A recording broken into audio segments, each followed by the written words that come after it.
안녕하세요.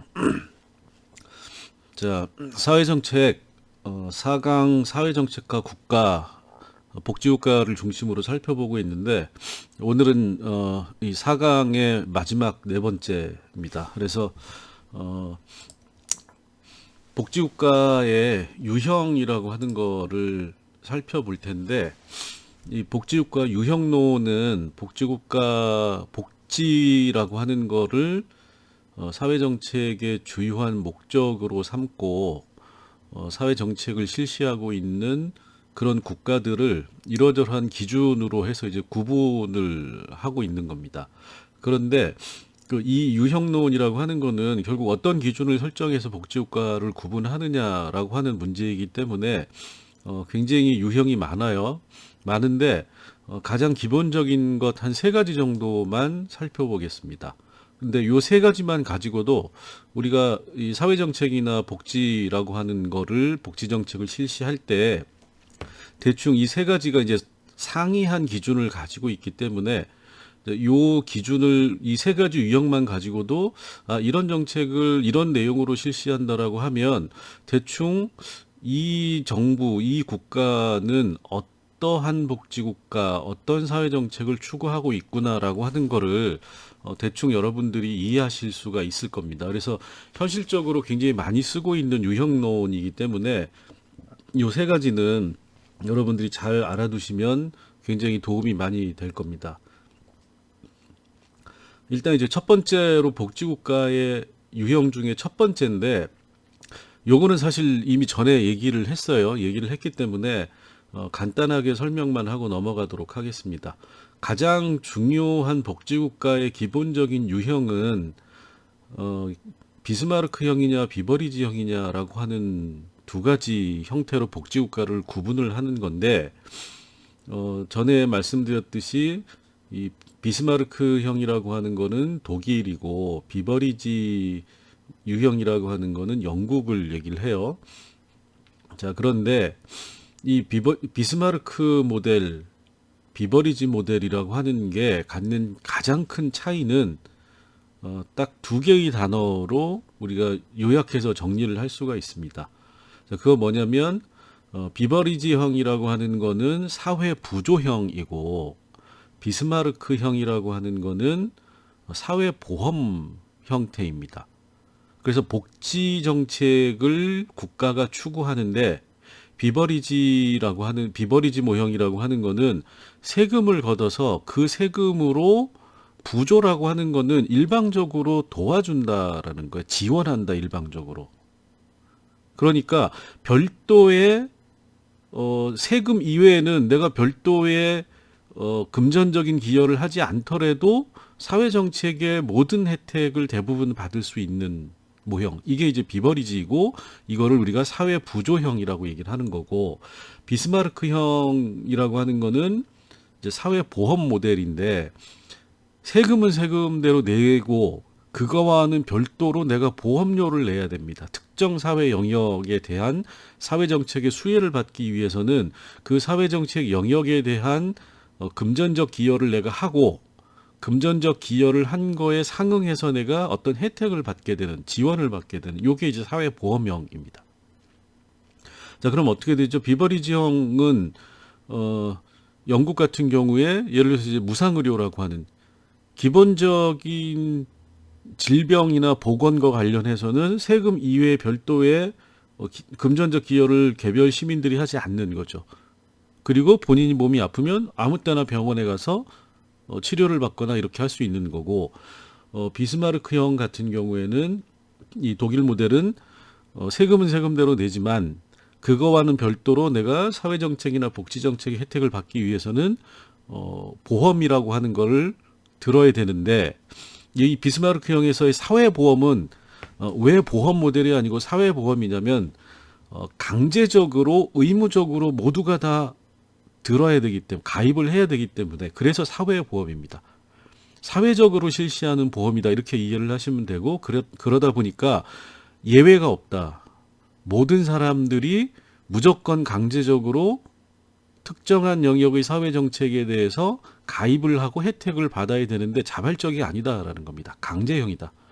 그래서 강제적 보험, 요게 사회보험이고 요게 이제 비스마르크 유형이다 이렇게 얘기를 생각을 하시면 돼요. 자, 그럼 달리 얘기하면 보험료를 안 내거나 하면 혜택을 받을 수 없는 겁니다. 기본적으로 비스마르크 모형에서는. 자, 우리나라에서도 의료보험이라고 하는 게 있죠.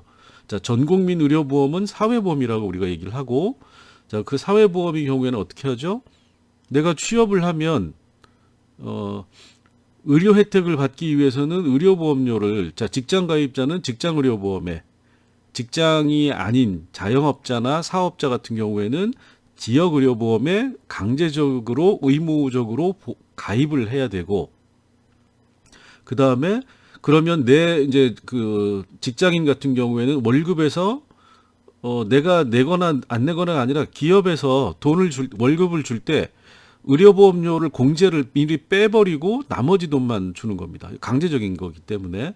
자, 그래서 우리나라는 기본적으로 비스마르크 모델의 의료보험 제도를 하고 있는 거고, 자, 이런 게 여러 가지가 있죠. 우리가 이제 보통 취업을 하면, 이 일자리가 그나마 최소한의 어떤 공식적인 기준을 갖춘 일자리냐 아니냐를 판단하는 기준으로 회사가 4대 보험을 가입시켜 주느냐 안 시켜 주느냐라고 하는 거를 얘기를 하고 있어요. 자, 그러면 그 4대 보험이라고 하는 게 국민건강보험, 그다음에 국민연금보험, 산재보험, 그다음에 고용보험, 이렇게 네 가지가 있죠. 그래서 이제 4대 보험이라고 하는 건데, 이 4대 보험의 특징은 뭐냐면 내가 보험료를 낸다라는 겁니다. 기본적으로. 산재보험은 사업자가 내도록 돼 있어요.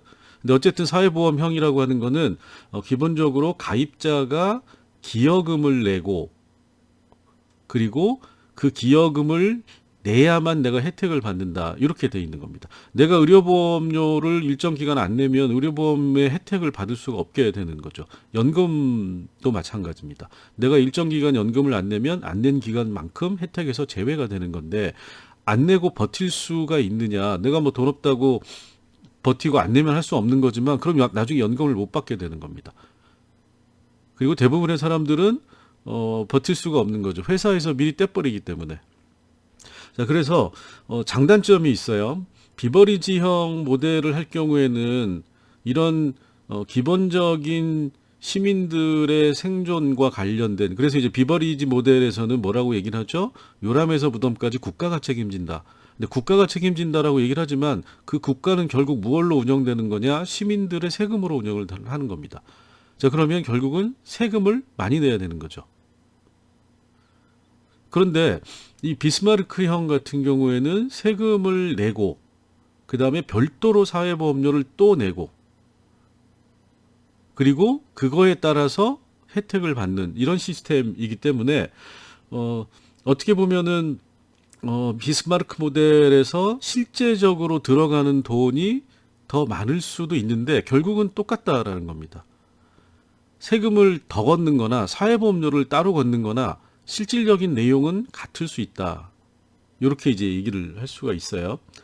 자, 그런데 비스마르크형 같은 경우에는 예를 들어서 이제 사회보험이 그 가입자들이 기여금을 내고 혜택을 받는 거기 때문에 사회보험 모델의 특징은 기여금을 많이 내면 혜택을 많이 볼 수 있다, 이런 선택지가 옵션이 있다라는 겁니다. 그런데 비버리지 모델은 세금을 걷어서 하는 거기 때문에 모든 사람들에게 국가가 제공하는 이 사회 부조 시스템이라고 하는 거는 동일한 내용을 가지고 있기 때문에, 비버리지형 모델에서 내가 좀 더 나은 어떤 보건 의료 서비스를 원한다라고 하면 민간 의료보험이나 별도의 본인의 금전적인 역량을 동원해서 그 혜택을 받을 수밖에 없다라는 겁니다. 자, 그러면 어떻게 되죠? 영국에서 제공하는 사회 부조는 세금으로 운영하는 거기 때문에 굉장히 기본적인 내용들만을 국가가 책임지는 방식이고, 사회보험 시스템도 비슷하지만 사회보험 시스템에서는 사회보험 가입할 때 내가 어떻게 기여금을 설정하느냐에 따라서 더 많은 혜택을 볼 수도 있다. 대신에 더 많은 돈을 당연히 내야 되는 거죠. 자, 그래서 이 비버리지 모델에 대해서는 사회 부조고 무상 시스템이 이기 때문에 국가가 제공하는 사회 정책이나 이 사회 서비스의 질이 상대적으로 떨어진다라는 비판들이 많이 있어요. 그리고 비스마르크 모형 같은 경우에는 세금 외에 별도의 사회보험료를 개인이 다 납부를 해야 되기 때문에 이 기본적인 비용이 많이 들어간다. 그래서 이렇게 얘기를 하면 됩니다. 그런데 선진국들은 어쨌든 세금을 많이 걷거나 세금을 더 걷으면 사회보험료로 가져가는 거기 때문에 결국은 이제 복지의 수준을 어느 정도로 설정하느냐에 따라서 내 그 월급에서 가져가는 돈이 정해지는데 보통 유럽 선진국의 복지국가들 같은 경우에는 월급의 한 40%를 세금 플러스 사회보험료로 가져가게 됩니다. 굉장히 100만 원을 벌면 40만 원을 국가가 가져가는 거예요. 그래서 이제 복지국가를 싫어하는 사람들이 일부 존재합니다. 특히 이제 고소득자일수록 100만 원이면 40만 원이지만 1000만 원을 버는 사람한테는 400만 원을 가져가는 거잖아요. 자, 그럼 어떻게 되죠? 자유주의자들은 국가의 개입을 싫어하는 사람들은 바로 이런 점들, 국가가 왜 내 돈을 가져가느냐, 이렇게 이제 생각을 해버리는 겁니다. 자, 그런데 요게 이제 가장 기본적인 사회부조형과 사회보험형인데 요새는 요 얘기를 많이 하진 않아요. 왜냐면 비스마르크 모형이나 이 비버리지 모형 같은 경우에 양쪽 다 순수한 형태로 사회부조형 또는 사회보험형 이렇게 돼 있는 나라들은 거의 없고 대부분은 사회부조 플러스 사회보험을 같이 섞어서 혼합해서 쓰고 있습니다. 자, 우리나라도 마찬가지죠. 세금을 통해서 기초생활보호 대상자 해가지고 기본적인 사회부조 시스템을 만들어 놓고 그 위에 사회보험형 이렇게 해가지고 별도의 금전적 기여를 받고 납부금을 받아서 그걸로 다양한 사회 서비스를 제공하는 시스템인데 독일도 마찬가지예요. 세금을 통해서 사회부조 시스템을 만들어서 운영을 하고 그 위에 사회복지 시스템이라고 하는 거를 이제 운영을 하는 거고 영국도 마찬가지입니다.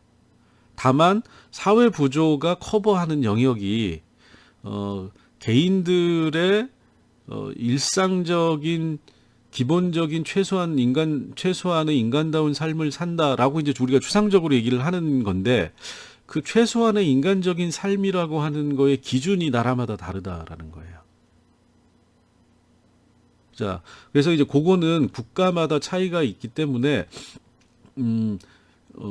이 어떤 형태 비스마르크형이냐 비버리지형이냐 뭐 이렇게 어떤 국가에 대해서 얘기하지는 않고 다만 우리가 사회보험을 중심으로 해서 이 복지국가가 운영이 될 경우에는 비스마르크 모형이다. 사회부조 시스템이 중심이 되면 비버리지 모형이다. 이렇게 구분을 하고 있는 겁니다. 자, 그 다음에 두 번째로 이제 많이 쓰는 게 이 윌렌스키라고 하는 사람이 만들어낸 모형인데 이제 여기 이제 자녀적 모형과 제도적 모형, 레지듀얼하고 인스티튜셔널 모델이라는 두 가지로 이제 구분을 하고 있어요. 복지국가를 윌렌스키 같은 경우에는. 근데 이제 이 사람은 그 OECD 회원국의 경제 인구학적 요인들을 기준으로 해가지고 복지국가라 복지 시스템을 가지고 있는 OECD 선진국의 국가들을 이렇게 저렇게 실증적으로 경험 데이터를 가지고 구분을 해보니까 두 가지 형태로 구분을 할 수 있더라. 이렇게 이제 얘기를 하는 겁니다. 그래서 첫 번째 유형은 자녀적인 복지 모형, 복지국가 모형. 두 번째는 제도적인 복지국가 모형이다. 이렇게 얘기를 하는데 이 자녀적, 제도적이란 말보다는 요새는 자녀적, 보편적 복지 모형 이렇게 구분을 많이 하고 있어요. 이게 윌린스키의 구분이긴 한데 자, 그래서 이 자녀적과 제도적인 모형 또는 자녀적과 보편적인 모형은 우리나라에서도 이 복지 문제가 나오면 특정한 정책을 할 때마다 논쟁이 되고 있습니다. 근데 그 논쟁을 하는 기준, 쟁점, 생각의 차이가 그 사회정책, 복지정책을 자녀적인 모형에 따라서 해야 되느냐, 보편적 모델에 따라서 해야 되느냐, 이걸 가지고 싸우고 있어요. 자, 일단 이 윌렌스키 비교 이론 모형을 자세하게 보면 그러니까 이 자녀적 복지국가라고 하는 거는 사회정책의 목적이라고 하는 게 목표가 어디에 놓여져 있냐면 가족과 시장 체계에서 재기능을 하지 못하는 사람 또는 탈락한 사람들을 일시적, 한정적, 보완적으로 보호하고 지원한다. 자, 이렇게 돼 있죠. 그 다음에 제도적 복지국가는 항시적으로 사회복지제도를 통해서 소득의 재분배 기능을 수행하고 그 결과 전체 국민들이 최적의 삶을 영위할 수 있도록 한다. 이렇게 돼 있는데, 자, 여기 자녀적 복지국가 모형을 잘 읽어보시면, 복지국가에서 사회정책의 대상이 되는 사람들은 가족과 시장체계에서 재기능을 하지 못하는 또는 탈락한 사람이니까 가족이 돌봐주지 못하는 사람 또는 시장에서 돈을 벌지 못하는 사람, 이렇게 한정한다라는 겁니다. 그러니까 모든 사람을 복지정책, 사회정책의 대상으로 삼지 않고 첫 번째로 시장에서 네가 돈 벌어가지고 잘 먹고 잘 산다. 그러면 너에 대해서는 국가가 신경 쓰지 않겠다. 첫 번째. 두 번째는 뭐죠? 네가 시장에서 돈을 못 벌어도 가족이 너를 돌봐줄 수 있으면 국가가 신경 쓰지 않겠다라는 겁니다. 그래서 가족과 시장이라고 하는 두 개의 지원을 받지 못하고 정말로 본인이 생존을 할 수 없는 상황에 처한 사람들에 대해서만, 그래서 자녀적 나머지 영역에 대해서만 사회정책의 대상으로 삼는 경우에는 우리가 자녀적 복지국가라고 얘기를 하고, 제도적 복지국가는 시장체계, 가족 이런 거 상관없이 이 국가 전체적으로 소득의 재분배를 통해서 평등한 소득 구조를 갖추도록 하고, 또 여기에 보면 최소의 삶이 아니라 생존을 위한 최소의 삶이 아니라 최적의 삶을 영위할 수 있도록 부를 재분배하는 시스템이 제도적 복지국가. 자, 그럼 여기 밑에 나와 있죠. 대상이 자녀적 복지국가에서는 사회정책의 대상이 사회적인 취약계층입니다. 이 취약계층은 가족과 시장에서 배제된 사람들. 자, 제도적 복지국가의 대상은 전체 사회 구성원. 자, 실천 주체는 어떻게 되냐면 기본적으로 사회적 취약계층만 국가가 전담한다. 나머지는 우리가 해주는 최소한의 것 이상의 것은 민간에서 알아서 해라. 사회봉사단체나 기부단체 뭐 이런 거를 통해서 조금 더 도와주고 말고는 니들이 알아서 해라. 그거에 대해서는 국가가 뭐라고 하지 않겠다. 다만 우리는 일시적, 한정적, 보완적으로만 기본적인 생존을 유지할 수 있도록 국가가 지원을 하겠다. 이렇게 되는 거죠. 자, 국가보다는 민간이 나머지 영역에서 더 알아서 해라라고 하는 겁니다. 이게 이제 전형적인 미국식 시스템이죠. 미국에는 그래서 시민사회단체, 기부단체, 복지단체, 사회사업단체들이 무지하게 많아요. 왜? 국가가 해주지 않기 때문에. 그래서 많은 재벌이나 돈 많은 부자들, 예를 들어서 빌 게이츠 같은 경우에 대표적으로 굉장히 많은 자기 자산을 기부를 하고 있는 겁니다. 뭐 빌 게이츠뿐만이 아니죠. 워렌 버핏이라든가 굉장히 돈이 많다라고 하는 미국에 살고 있는 미국의 시민들이 자발적으로 이런 활동들을 하는, 근데 그 이면에는 뭐가 있느냐? 국가가 하지 않기 때문에. 자, 제도적 복지국가는 반대로 니들이 무엇을 하든지 간에 상관하지 않겠다. 내가 보다 적극적으로 최대한 우리 공동체의 사회 구성원들이 최적의 인간적인 삶을 살 수 있도록 개입하겠다. 이게 이제 제도적인 복지국가가 되는 겁니다. 그래서 빈곤의 책임이 자녀적 복지국가는 기본적으로 네가 못났다라고 보는 거예요. 네가 못났으니까, 네가 게으르니까 일을 안 하는 거지. 일을 못 구하는 거지. 이렇게 되는 겁니다. 네가 문제가 있으니까 가족이 너를 돌봐주지 않는 거지. 이렇게 얘기를 하는 겁니다. 그래서 개인 책임인데 일부 생존을 위해서는 도와주지만 나머지는 난 모르겠다. 국가가 개입하지 않겠다. 이런 얘기고, 제도적 복지국가는 사회의 책임이다. 넌 일하고 싶은데 일자리가 없는 거잖아. 그거는 네 책임이 아니지. 너는 나름대로 일자리를 구하기 위해서 무언가를 시도했고 뭔가 트레이닝을 받았고 교육을 받았고, 그런데 너희가 일자리가 돌아가지 않는 거는 사회의 문제, 사회도 책임을 져야 된다. 이런 생각을 하고 있는 거죠. 그래서 복지 욕구의 충족 기자라고 하는 거는 기본적인, 여기 복지 욕구는 생존이라고 생각을 하시면 됩니다. 기본적인 생존을 충족시켜 주는 게 뭐냐? 기본적으로 국가가 할 일이 아니다라고 보는 거예요. 가족이나 시장이 먼저 해줘야 된다. 기본적으로 네가 시장에 가서 일을 해. 그 일을 못하면 캥거루가 되라는 얘기죠. 가족들, 돈 버는 가족한테 붙어가지고 먹고 일단 살아라. 그러면서 시장에 나갈 생각을 하거나 나갈 준비를 해서 어떻게든 네가 알아서 먹고 살아라. 즉 개인이 자립적으로 무언가를 해야 된다. 다만 그게 불가능할 경우에는 내가 도와준다. 지원해준다. 이렇게 되는 겁니다.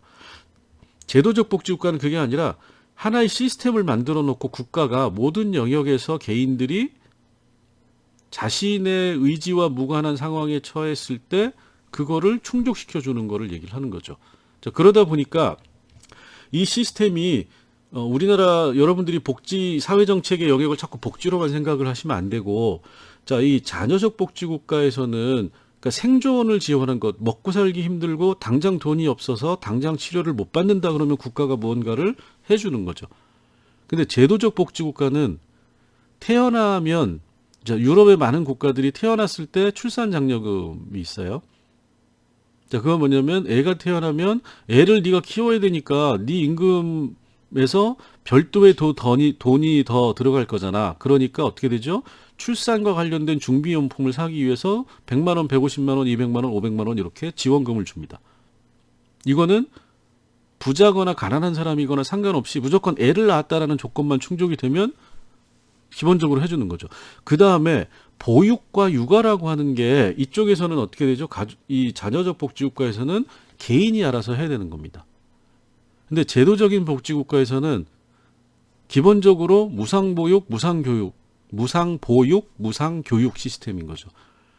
자, 미국은 우리가 아시다시피 한국보다 훨씬 더 대학 등록금이 비싸죠. 의무교육 시스템을 벗어나는 순간 개인이 그 더 나은 고등교육을 받는 데 들어가는 비용을 개인이 책임을 져야 되는데, 이 제도적 복지국가인 유럽의 유럽 국가들 같은 경우에는 뭐 스칸디나비아, 이 북유럽을 포함해가지고 기본적으로 무상보육, 그 다음에 무상교육입니다. 대학교까지 대학원 석박사 과정을 할 때까지 돈을 하나도 안 내요.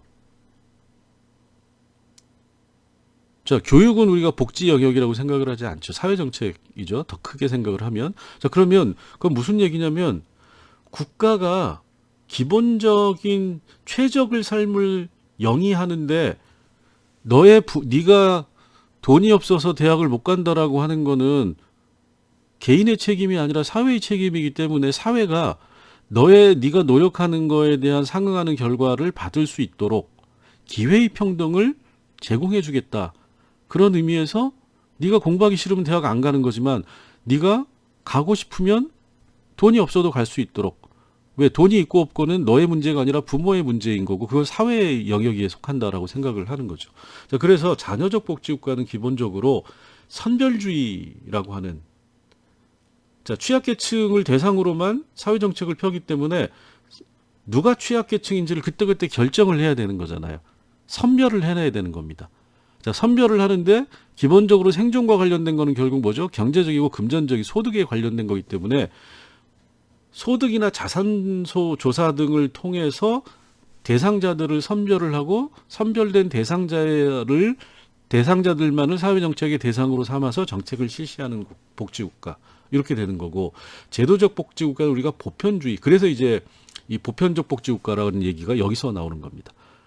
보편적 복지국가는 복지 시스템이라고 하는 거는 우리 공동체에 태어난 개인에게 출생에서 죽음까지 국가가 사회적인 책임의 측면에서 그 사람들의 최적의 삶의 조건들을 만들어주는 것을 목표로 하고 있기 때문에 그 개인을 보고 하는 거예요. 부모의 소득 이런 거와는 상관없이 부모는 세금 내면 되는 거고, 너에 대해서는 너의 부모가 재벌이거나 뭐 대기업 사장이거나 돈이 많거나 상관없이, 돈이 있거나 없거나 상관없이 우리 국가의 공동체의 성원에 대한 권리로서 일정한 사회적 지원을 해주겠다.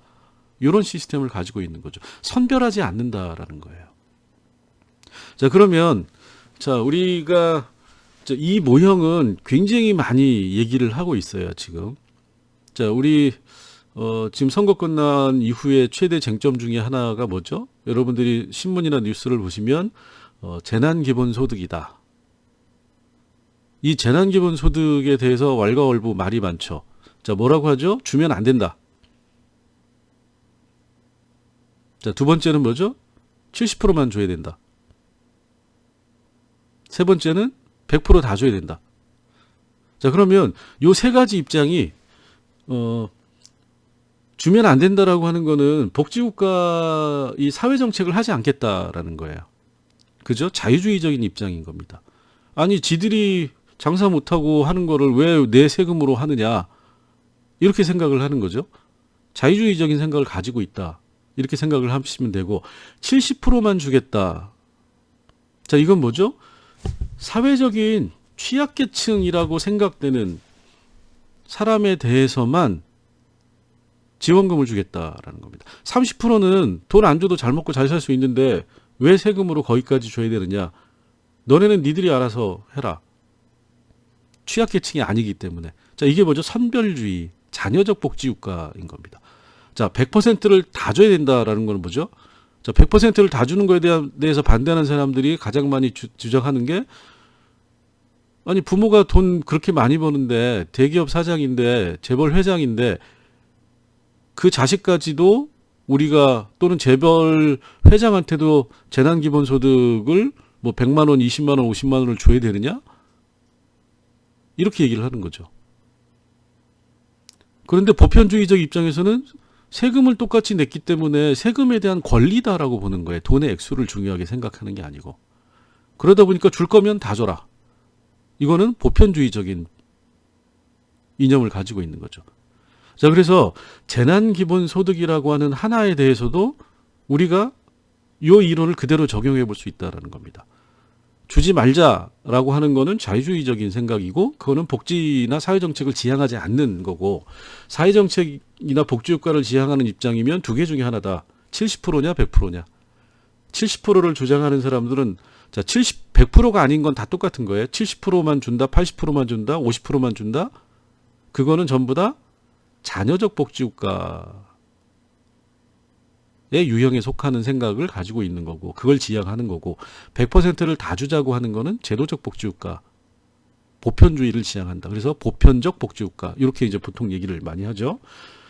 자, 여러분들은 어떤 입장인지 한번 생각을 해보시면 좋을 것 같고, 그리고 그거에 대해서 이 틀을 가지고 한번 생각을 해보시면 좋을 것 같아요. 근데 이제 참고로 재난기본소득이라고 이제 얘기를 했는데, 사실은 기본소득이라는 말을 여기다 갖다 붙이면 안 됩니다. 기본소득이라고 하는 거는 모든 사회, 기본적으로 기본소득은 보편주의적 관점을 가지고 있는 거예요. 모든 사람에게 일정한 소득을 국가가 보장해 주는 게 기본소득이에요. 자, 그러다 보니까 이 기본소득이란 얘기가 처음 나왔을 때 굉장히 많은 논쟁이 있었는데, 지금은 이 기본소득이 어떻게 되어야 되느냐에 대한 일정한 합의가 이루어졌어요. 그건 뭐냐면, 기본소득은 기본적으로 보편주의적 관점에서 얘기가 되어야 되고, 자, 그러다 보니까 요새는 기본소득을 무조건적인 기본소득이라고 불러야 된다. unconditional이라는 말을 반드시 붙여야 된다라고 얘기를 하는 사람들이 많아요. 그건 뭐냐면, 자, unconditional은 조건이 없는 이죠. 무조건적인 기본소득이다. 기본소득은 기본적으로 무조건적이다. 자, 그러면 재난기본소득이라고 이름을 붙여놓고 70%만 준다라고 하는 건 말이 안 된다. 형용모순이다. 말 자체에 모순적인 내용이 들어가 있다는 겁니다. 70%만 주려면 기본소득인 재난기본소득이라는 말을 붙이면 안 된다라는 겁니다. 그 다음에 일회성으로 돈을 주는 거는 기본소득이라고 붙이면 안 돼요. 자, 기본소득의 특징 중에 또 하나가, 첫 번째가 뭐라고 그랬죠? 무조건적이다. 두 번째는 지속적이어야 된다는 겁니다. 자, 그럼 재난기본소득은 계속 줄 건가요? 그거 아니죠. 그럼 기본소득이라는 말을 붙이면 안 됩니다. 근데 왜 이거를 재난기본소득이라고 붙였느냐? 원칙적으로 얘기하면 재난구호금 또는 재난지원금, 또는 재난지원 수당 또는 재난수당 이런 식으로 이름을 붙이는 게 맞는데 정치인들이 쉽게 얘기하면 짜장면 사주겠다고 폼 잡으면서 실제로는 짜장라면 하나 끓여서 던져주는 겁니다. 그러니까 폼 잡으려고 되지도 않는 말을 갖다가 어거지로 붙여가지고 기본소득이라고 하는 거를 폼나니까 이름을 붙여서 하고 있고, 그러다 보니까 기본소득이라는 이름이 붙어 있음에도 불구하고 70%냐 100%냐라고 하는 되지도 않는 논쟁을 하고 있다라는 거예요. 원래대로 하면 뭐죠? 재난구호금을 어떻게 줄 거냐. 외국은 이미 시민들한테 미국도 그렇고 독일도 그렇고 일본도 그렇고 이 코로나 때문에 어려운 사람들이 많기 때문에 국가가 재정을 풀어가지고 돈을 뿌리고 있는데, 그 어느 나라에서도 이거를 기본소득이라고 얘기하는 나라는 한 군데도 없습니다. 좀 우리나라 정치인들이 제정신이 좀 아닌 사람들이 많이 있는 것 같아요. 그래서 어쨌든 이제 그런 걸 이해할 때 이 윌렌스키의 자녀적 복지국가 모델 또는 보편적 복지국가 모델이라고 하는 게 항상 우리나라에서는 특히 논쟁이 되고 있다. 왜? 어떤 복지국가를 지향할 것인가에 대해서 사회적 합의가 이루어지지 않고 있기 때문에, 그러다 보니까 계속 이 자녀적인, 예전에 무상교육이라고 하는 무상급식을 할 때도 똑같은 논쟁이 발생을 했습니다. 모든 학생들한테 무상으로 급식할 거냐 말 거냐, 이걸 가지고 했을 때 똑같은 논리를 가지고 논쟁을 했던 거죠. 근데 결과적으로는 무상급식이 정착이 됐죠. 자, 그러면 앞으로는 이런 쟁점들이 나올 때마다 동일한 논리로 모두에게 줘야 된다, 일부에게만 줘야 된다라고 하는 쟁점들이 형성이 될 거고, 거기에 대해서 여러분들은 내 입장은 어떤 건지를 생각을 해보실 필요가 있어요. 자, 그래서 한마디만 더 붙이면 보편주의적인 접근에 대해서 항상 많이 하는 비판은, 이미 돈이 많은 애들한테 왜 돈을 또 주냐, 그게 무슨 의미가 있느냐, 어려운 사람들한테 한 푼이라도 더 주는 게 좋지 않느냐라고 하는 논리를 가지고 있는 거고, 이제 보편주의에 있는 사람들이 선별주의적인 관점에서 사회정책을 할 때 하는 비판 중에 하나는 뭐냐면, 특히 이 재난기본소득이라는 이름으로 재난구호금이 뿌려질 때 70%잖아요. 10%, 20%, 70%. 자, 이게 뭐죠? 100%에서 10%, 20%, 30%, 70%를 골라내야 되는 겁니다. 자, 그러면 100명 중에서 3명, 10명, 20명, 40명을 골라내는 게 아닌 거잖아요. 1000만 명 중에서 700만 명을 골라내는 겁니다. 자, 그러면 어떻게 고르나요? 이 고르는, 선별하는 데 드는 비용이 사실은 굉장히 크다. 선별 비용이라고 하는 거를 빼고 나면 실제로 오히려 70%에게 더 많은 돈이 들어갈 100%를 주는 것보다, 예를 들어서 이렇게 이해를 하시면 될 것 같아요. 선별주의의 문제는 선별 비용이 굉장히 많이 들어가기 때문에 100%를 주는 것보다 90%를 주는 게 더 많은 사회적 비용을 초래할 가능성이 높다라는 겁니다. 100명 중에 90명을 골라내기 위해서 별도의 비용이 20명분에 해당되는 비용 또는 30명에 해당되는 비용이 더 추가적으로 들 수 있다. 이렇게 이제 생각을 하시면 돼요. 그래서 그거에 대한 비판이 많고, 지금 소위 재난 기본 소득에 대해서도 70%만 하자라고 하는 사람들에 대해서 다 줘야 된다라고 주장하는 사람들이 이제 비판을 할 때 70% 어떻게 뽑을 거냐? 70% 뽑는데 들어가는 비용은 누가 책임질 거냐? 한두 푼이냐 그게, 이렇게 비판을 하고 있고, 두 번째는 뭐냐면 선별을 하면 이제 나오는 문제가, 자, 소득이 300만 원인 사람에 대해서 100만 원을 300만 원 이하에 대해서만 100만 원을 지원하겠다 그러면 이게 이제 어떤 문제가 생기는 거죠? 300만 원은 100만 원을 못 받는 겁니다. 299만 원은 100만 원을 받아요. 자, 그러면 소득 역전 현상이 발생하는 겁니다. 나는 열심히 일해가지고 세금 내고 해서 300만 원 월급 받는다고 지원금 안 주고, 299만 원은 취약계층이라고 해서 100만 원을 주니까 그 사람의 소득은 399만 원이 돼버렸다라는 거예요. 자, 그러면 어떻게 되죠? 돈을 받는 사람보다 안 받는 사람, 대상이 지원금을 받는 사람보다, 지원금을 못 받는 사람보다 받는 사람의 소득이 훨씬 더 높아지는 역전 현상이 발생을 하면 당연히 300만 원에서 300 몇십만 원에 해당되는 사람, 못 받는 사람들은 299만 원이 지원금 100만 원 받으면 399만 원이 되니까 400만 원 이하인 사람들은 최소한 기분이 안 좋겠죠. 이런 문제가 발생을 한다라는 겁니다.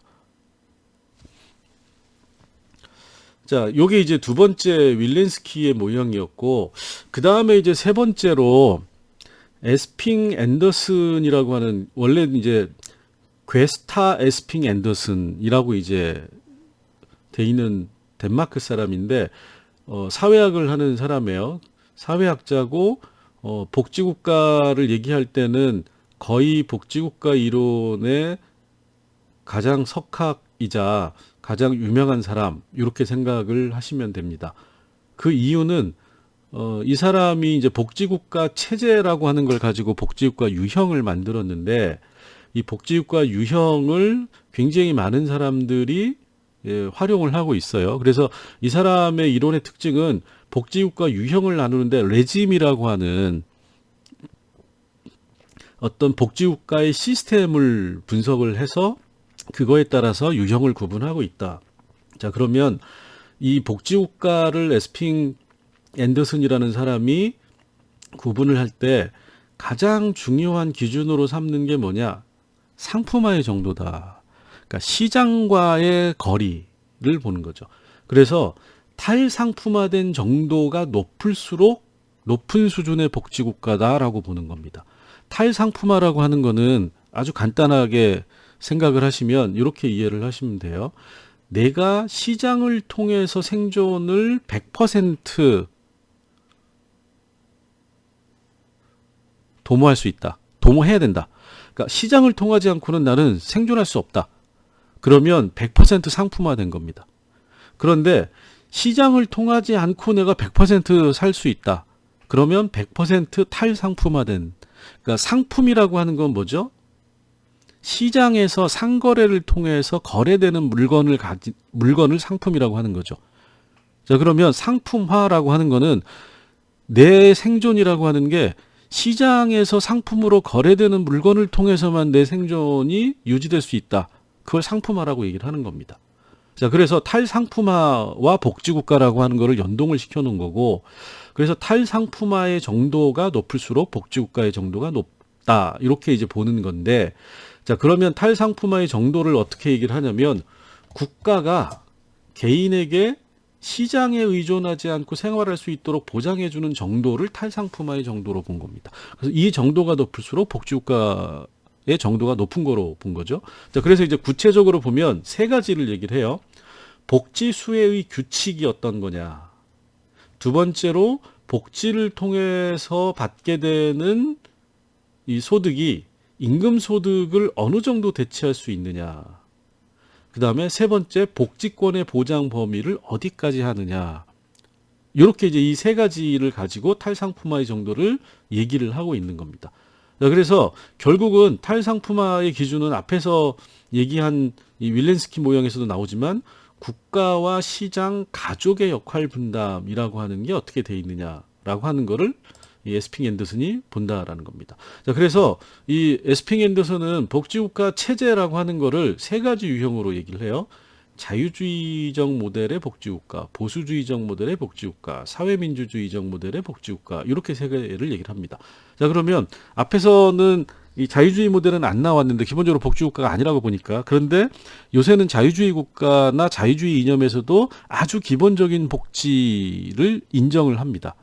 자, 그래서 그 현실적인 거를 다 포괄해가지고 세 가지 유형으로 구분을 해서 자유주의 유형, 보수주의 유형, 사회민주주의 유형 이렇게 이제 얘기를 하는 거고, 요거에 대한 기본 모델 국가가 자유주의 모델은 미국, 보수주의 모델은 독일, 사회민주주의 모델은 스웨덴 이렇게 얘기를 하고 있어요. 자, 그럼 자유주의 모델은 핵심 목표와 가치는 뭐죠? 기본적으로 시장인 겁니다. 시장을 통해서 개인이 알아서 해라라고 하는 거고, 자유주의 모델에서 복지를 하는 건 기본적으로 자녀적인 형태다. 뭐죠? 사회적인 취약계층이 생존이 어려울 경우에 시장에서 배제되고 가족으로부터 배제돼서 아무도 도와줄 사람이 없을 경우에만 기본적으로 국가가 최소한의 사회 부조를 해주고 나머지는 뭘로 하느냐? 사적 부조. 사적 부조는 뭔 거죠? 아까 얘기했죠. 시민사회단체, 봉사단체, 기부단체 이런 데에서 도와주는 거를 얘기를 하는 겁니다. 자, 보수주의 모델의 대표적인 국가는 독일인데 자, 여기는 뭐죠? 기본적인 목표가 계층 구조를 유지한다. 너무 많은 사람들이 안 도와줘가지고 국가가 기본적인 삶의 질을 보장해주지 않으면 소위 말하는 빈곤화돼서 사회적인 불만, 소위 말하는 계급화될 가능성이 있고 사회가 불안정해질 수 있기 때문에 기본적으로 사회에서 인간다운 삶을 살 수 있는 일정한 기준을 정하고 그 기준에 못 미치는 모든 사람들, 최소한의 생존이 아닙니다. 그 인간다운 삶을 살 수 있는 기준에 못 미치는 사람들에게는 국가가 사회 보조를 하고 나머지에 대해서는 강제적으로 사회보험제도를 통해서 인간적인 삶을 보장해 주는 거죠. 그래서 이 보수주의라고 하는 거는 기본적으로 보수주의적 모델은 사회의 안정이라고 하는 거를 초점에 놓고 두 번째는 뭐죠? 인간적인 삶을 산다라고 하는 그러니까 기본적인 생존이 아니라 인간적인 삶을 산다라고 하는 최소 기준을 높게 두는 거죠. 자, 그래서 예를 들면 고등학교 중등교육이 다 무상교육이라고 얘기를 했잖아요. 보수주의 모델에서도 교육은 당연히 무상입니다. 자, 그런데 우리나라 같은 경우에는 의무교육은 무상으로 하고 있는데 자, 여러 가지 학교 준비물이라든가 그 다음에 급식이라든가 뭐 이런 거가 이제 대부분 배제되어 있다가 우리나라에서도 이제 조금씩 도입이 되고 있죠. 근데 예를 들어 수학여행 같은 경우는 어떻게 할 거냐? 우리나라에서는 도와주지 않는 거죠. 못 가는 겁니다. 그런데 독일에서는 수학여행비도 국가가 제공을 한다라는 거예요. 그 다음에 또 하나 예를 들면 어떤 학생이 집이 좀 가난해요. 근데 학교에서 가난하고 뭔가 삶이 불안정하다 보니까 정서적으로 불안정하고 문제가 있다. 이럴 경우에는 사회복지청에다가 신청을 하면 국가가 필요에 따라서 인정이 될 경우에는 개나 고양이나 애완동물을 기르는 모든 비용을 국가가 대줍니다. 자, 우리나라에서는 생각할 수 없는 일이죠. 근데 보수주의 모형에서도 복지국가의 수준이 굉장히 높다라는 거예요. 자, 그 이유는 뭐냐면 아까 얘기했던 기회의 평등이다라는 겁니다. 가정환경의 문제로 인해서 정서가 불안정하다면 그 정서의 안정이 된다라고 하는 게 필요가 인정이 되면 최소한의 인간적인 삶을 유지하기 위해서는 정서적인 안정이 필요한 거고 그 정서적 안정에 필요한 모든 비용은 국가가 대주겠다라는 겁니다. 이게 이제 보수주의적인 복지국가 모델이라고 생각을 하시면 돼요. 자, 그래서 이름은 보수주의인데 복지국가의 수준이 굉장히 높은 거죠. 우리나라의 보수주의는 자유주의에 가까운 겁니다. 그래서 여러분들이 이거를 우리나라식으로 자유주의 보수주의를 이해하면 굉장히 이건 편향된 이해를 할 수가 있어요. 원래의 보수주의가 아니라 지금의 보수주의도 외국에서의 보수주의는 우리가 생각하는 보수정당 보수주의하고는 전혀 다른 겁니다. 더 얘기하면은 문제가 될 수 있으니까 여기까지만 할게요.